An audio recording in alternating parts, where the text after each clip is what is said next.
여러분 안녕하십니까? CJB 아침 뉴스입니다. 정권을 심판할지 다시 한번 기회를 줄지에 대한 과거 선거 때와 달리 이번 대선에서는 더불어민주당과 국민의힘 모두 심판론을 주장하고 있습니다.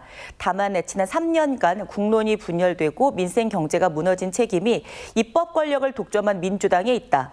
불법을 일삼은 대통령과 국민의힘에 있다라며 상반된 심판론을 내놓고 있습니다. 이태현 기자입니다. 국민의힘 충북도당이 청주 성안길에서 한발 늦은 출정식을 열었습니다. 지역 당협위원장들과 시도의원들이 참석한 가운데 국민의힘은 더불어민주당 심판론을 강조했습니다. 지난 3년 이념과 여야 갈등이 극대화되고 민생 경제가 무너진 데 대해 국민의힘은 이재명 대표를 중심으로 한 민주당의 입법부 독점을 그 이유로 들었습니다. 행정부 권한마저 민주당이 가져간다면 견제조차 불가능해진다며 유권자들을 향해 재선택을 호소했습니다. 민주당의 이재명 대표가 대표로 있는 지 2년 반 동안 어떤 일이 벌어졌습니까? 민생은 무너지고 헌정 질서는 파괴되고 극심한 정치 분열, 혼란이 있었습니다. 반면 민주당이 규정짓는 이번 선거의 가장 큰 의미는 불법 계엄, 내란 세력에 대한 심판입니다. 김문수 후보가 여전히 윤석열 전 대통령의 출당 조치에 소극적 모습을 보이는 점도 민주당은 내란 세력의 정권 재창출의 야욕이라고 비판했습니다. 나아가 이들과 연결된 검찰 권력과 사법 권력의 제대로 된 심판을 위해선 압도적 지지가 필요하다고 호소했습니다. 무너진 국가 시스템을 바르게 세우는 거, 원래 대한민국으로 복귀하는 거, 그리고 새로운 미래를 꿈꿀 수 있도록 만드는 게 이번 대통령 선거의 핵심이라고 생각합니다. 두 당 모두 지역의 민생 경제가 무너지고 현재의 정부 시스템이 비정상이라는 점을 인정하고 있는 가운데 그 책임이 누구에게 있는지에 대한 최종 판단은 유권자들의 몫입니다. CJB 이태현입니다. 이렇듯 더불어민주당과 국민의힘 충북도당이 모두 대선 출정식을 마친 가운데 양당이 내걸 지역 공약에 관심이 쏠리고 있습니다. 하지만 조기 대선과 당내 내용으로 지역 공약 선정이 늦어졌는데요. 각 당은 대선 후보가 참여하는 대규모 유세전에서 지역 이슈를 공략할 공약을 발표하겠다는 계획입니다. 장원석 기자입니다. 충청북도는 6.3 대통령 선거 공약에 지역의 현안 사업 125가지를 포함해 줄 것을 각 정당에 요구했습니다. 도내 11개 시군 유관기관과 협의를 거쳐 최종 선정한 결과라고 설명했습니다. 10대 과제 중 첫 번째로 선정한 청주공항의 민간 전용 활주로 건설은 정치권이 모두 공감하고 있는 만큼 각 당의 최종 공약으로 채택될 가능성이 높습니다. 또 첨단 제조업 발전을 위한 AI 양자 방사광 가속기 지원법과 지역 내 병원이 없는 의료 사각지대 해소에 대해 정치권이 어떤 해법을 찾아 공약에 포함할지도 관심사입니다. 현재까지 더불어민주당과 국민의힘이 발표한 공식적인 충북 공약은 선관위에 제출한 10대 공약 가운데 하나인 청주공항과 청주도심 오송역을 연결하는 광역 급행철도가 전부입니다. 양당 충북도당은 대선 후보가 참여하는 대규모 지역 유세전에서 최종 지역 공약을 발표하겠다는 전략입니다. 지역 경제계는 전국 평균보다 20%나 많은 제조업에 대한 지원 정책을 공약에 포함시켜달라고 지속적으로 요구하고 있습니다. 기업들의 해외 비즈니스가 증가함에 따라서 우리가 이제 그 청주공항 민간 전용 활주로 이 부분이 물류비 혁신, 이 바이오 산업에 대한 거점을 완성하는 부분. 한편 시민사회 측은 이번 대선에서도 불거진 KTX 세종역 신설에 대해 각 정당이 조속히 입장을 밝힐 것을 촉구했습니다.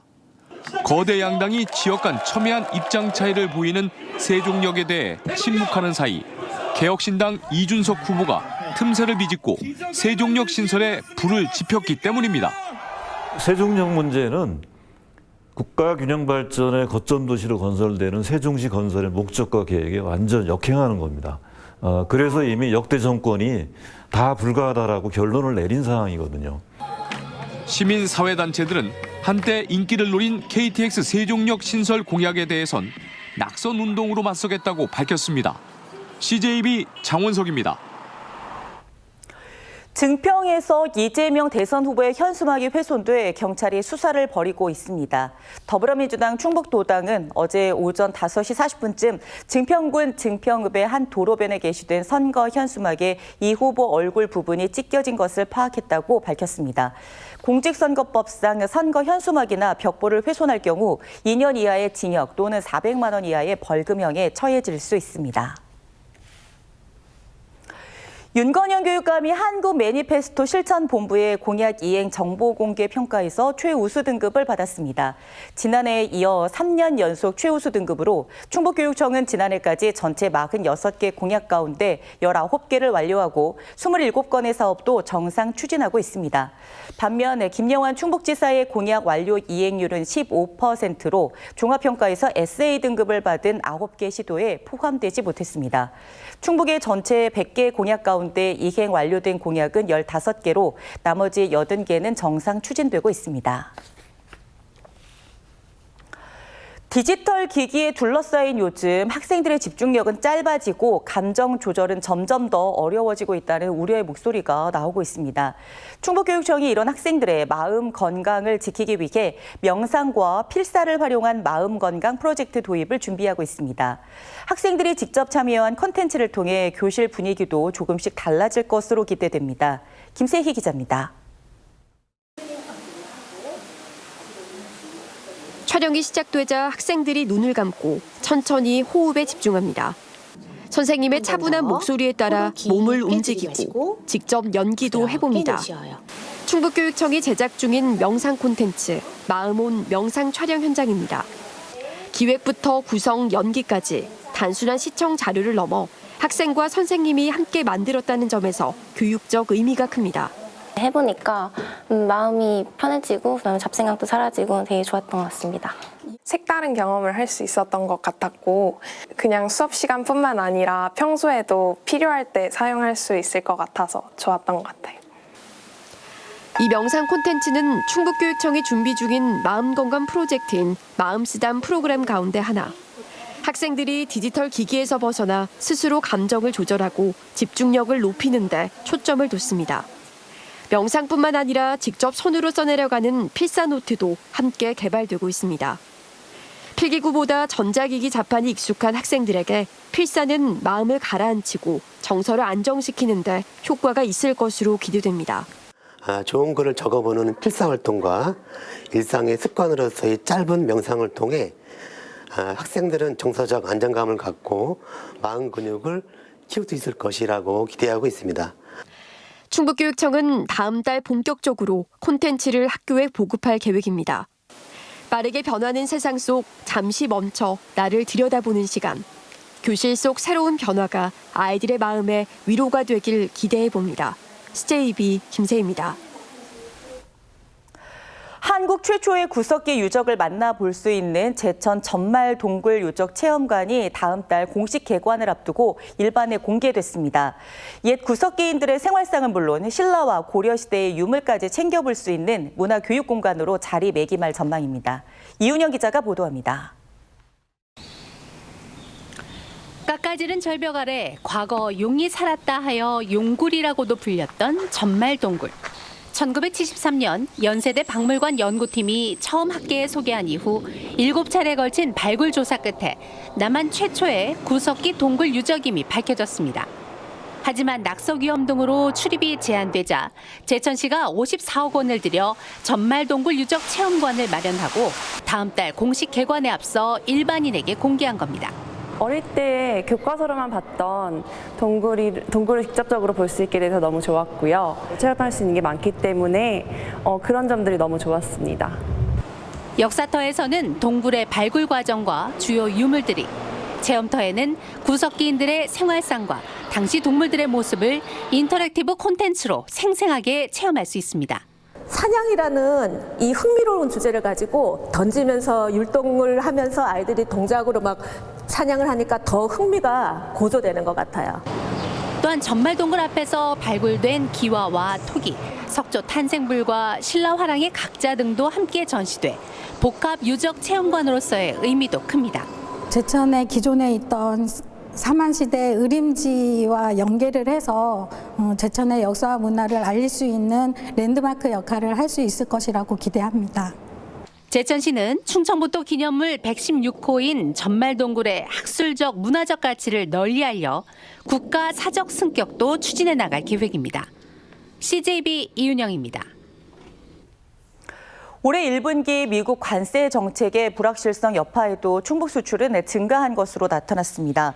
통계청이 발표한 2025년 1분기 지역 경제 동향에 따르면 충북은 고대역폭 메모리 같은 메모리 반도체 수출 호조로 지난해 같은 기간보다 수출이 9% 늘었습니다. 하지만 세종과 대구, 부산 등 10개 시도는 지난 3월부터 시작된 철강 알루미늄에 대한 25% 관세 조치 등 미국 관세 정책의 불확실성 여파로 수출이 감소했습니다. 농번기를 맞은 요즘 충북 지역 저수율은 양호한 것으로 나타났습니다. 행정안전부의 5월 가뭄 예경보에 따르면 충북 지역의 농업용 저수지와 생활공업용수 댐 수위가 모두 평년 수준을 웃돌고 있습니다. 지난 1일 기준 충북의 농업용 저수지 평균 저수율은 90.9%로 평년보다 8.3%포인트 높은 수준을 나타냈고 생활공업용수 수원인 충주댐과 대청댐의 저수율도 평년보다 각각 8.3%포인트와 3.1%포인트 높은 것으로 나타났습니다.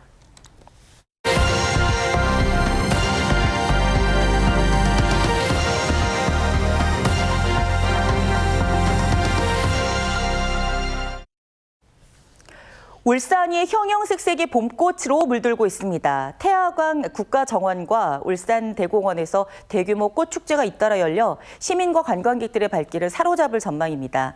UBC 김영환 기자가 보도합니다. 새빨간 꽃향기비가 봄햇살 아래 고운 자태를 뽐냅니다. 수레국화와 안개초, 금영화와 작약 등 다른 봄꽃들도 활짝 피었습니다. 너무 빨간색이 너무 예쁘고 저희 낮에 너무 여유롭게 저희 딸이랑 나와서 기분도 더 좋은 것 같아요. 오늘 16일부터 사흘간 우리나라 2호 국가정원인 태화강 국가정원에서 봄꽃 축제가 열립니다. 28,000제곱미터 정원에 만개한 6천만 송이의 봄꽃이 관람객을 반길 예정입니다. 세계적 정원 디자이너 피트 아우돌프가 설계한 자연주의 정원도 해를 거듭할수록 완성도가 높아지고 있습니다. 굉장히 생생하고 활기 넘치고 그런 느낌의 꽃들을 보실 수가 있습니다. 울산대공원 장미원에서는 오는 21일부터 닷새간 장미축제가 펼쳐집니다. 우리나라 토종장미부터 영국과 독일, 프랑스 등 세계 각국의 장미 300만 송이가 화려한 자태를 선보입니다.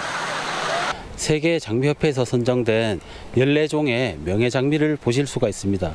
저희 장미축제를 관람 오시면 그 장미들을 보실 수 있습니다. 화려한 의상과 역동적인 퍼포먼스가 어우러진 장미 퍼레이드는 축제의 하이라이트입니다. 울산에서 펼쳐지는 봄꽃 축제와 장미 축제는 단순히 보는 즐거움을 넘어 직접 체험하고 참여하는 다양한 프로그램들로 꾸며질 예정입니다. UBC 뉴스 김용환입니다. 청주국제공항 거점 항공사인 에어로케이가 잇따라 청주공항의 신규 국제 노선을 취항합니다.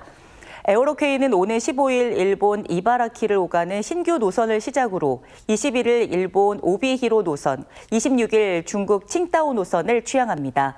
에어로케이는 올해 하반기 최대 2대의 항공기를 도입할 예정으로 일본 하코다테와 히로시마, 중국 청도 노선의 취항을 추가 검토하고 있습니다. 충북 아마추어 사진작가 모임인 옥타프리즘의 사진전이 한국공예관 전시실에서 오늘 18일까지 열립니다. 올해로 13회째를 맞는 이번 전시에선 동그라미를 주제로 순환하는 삶과 둥글게 살아가는 세상의 철학을 다양한 시선으로 탐구한 사진작품 40여 점을 만나볼 수 있습니다. 이번 단체전과 함께 한국공예관 갤러리에서는 일상 속 가족의 소중함을 표현한 이선호 작가의 개인전도 개최됩니다. 사과 주산지인 충주에서 올해 첫 과수 화상병이 발생했습니다. 충주시에 따르면 지난해 13일 용탄동의 한 과수원 사과나무에서 과수 화상병 의심 증상이 발견돼 검사한 결과 양성 판정이 나왔습니다. 이에 따라 해당 과수원의 이동을 차단하고 매몰 작업에 들어갔습니다. 올해 과수화상병은 지난해보다 하루 빨리 나타났습니다. 농촌진흥청은 과수화상병 위기경보 단계를 관심에서 주의로 격상하고 대책 상황실 운영에 들어갔습니다. 충북의 한 중학교 행정실장이 공금을 유용하고 근무지를 상습적으로 이탈했다가 적발돼 경찰에 고발됐습니다. 충북교육청은 행정실장이 3년여 동안 공금으로 등산화와 먹을거리 등 개인 물품 300만 원어치를 사들였다고 밝혔습니다. 또 근무지를 무단 이탈해 학교 내 자택에서 잠을 자거나 개인 용무를 보는 등 허위로 수당을 챙긴 의혹도 받고 있습니다. 도교육청은 지난달 감사를 벌여 A씨를 경찰에 고발했고 수사 개시에 따라 직위해제 조처했습니다. CJB 아침 종합 뉴스를 마칩니다. 고맙습니다.